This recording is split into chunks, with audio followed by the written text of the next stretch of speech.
ఇప్పుడు పవన్ కళ్యాణ్ ఏమన్నాడు, నరదిష్టి తెలంగాణ వాళ్ళని అన్నారు. నిలబడేటోళ్ళకి సిగ్గుండాలి. తెలంగాణ ప్రజలని మనని అందరినీ నరదిష్టి, మన కన్ను మంచి కాదన్న ఆయన పార్టీ నుంచి నిలబడ్డారంటే మీరు అర్థం చేసుకొని. అయినా కానీ ఆయన ఒక యాక్టర్. ఈ యాక్టర్స్ ఎట్లుంటారు, ప్రొడ్యూసర్ కోసం వెతుకుతుంటారు. అంటే ప్రొడ్యూసర్ పైసలు పెడితే యాక్టింగ్ చేస్తారు. 2019 లో వితౌట్ ప్రొడ్యూసర్ పోయినాడు, ఒక సీట్ గెలవలేదు. దాని తర్వాత 2024 లో ఒక ప్రొడ్యూసర్ చంద్రబాబు నాయుడుని వెతుకున్నాడు, కో ప్రొడ్యూసర్ లోకేష్ ని వెతుకున్నాడు, గెలిచిండు. మళ్ళీ ఇప్పుడు ఏం చేసిండు, అక్కడ అయిపోయింది. మంత్లీ ప్యాకేజ్ స్టార్, 1 స్టార్ అని పేరు తెచ్చుకున్నాడు. ఇప్పుడు నాకు అది సరిపోతలేదు, నా కుటుంబం పెద్దది, ఎట్లా అని చెప్తే ఇప్పుడు కొత్త ప్రొడ్యూసర్ ని వెతుకున్నాడు. ఆయన పేరు మోడీ.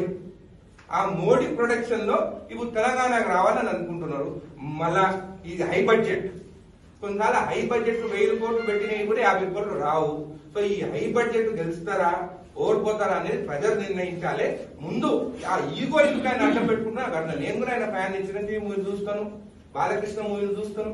ఏ మూవీ బాగుంటే ఆ మూవీ చూస్తాం. తెలంగాణకి వచ్చిన తర్వాత మళ్ళా ఆంధ్రోళ కన్ను మన తెలంగాణ పైన పడ్డది. మన భూముల రేట్లు ఎక్కున్నాయి, ఆంధ్ర భూముల రేట్లు తక్కున్నాయి. వాళ్ళు బెంగళూరు, కర్ణాటక పోతే బతకలేరు. తెలంగాణకు వస్తే మనం అమాయకులము. వాళ్ళు ఏమన్నా నరదిష్టనన్నా కానీ మనం పడి వింటున్నాము. కాబట్టి మన దగ్గరకు వస్తున్నాం.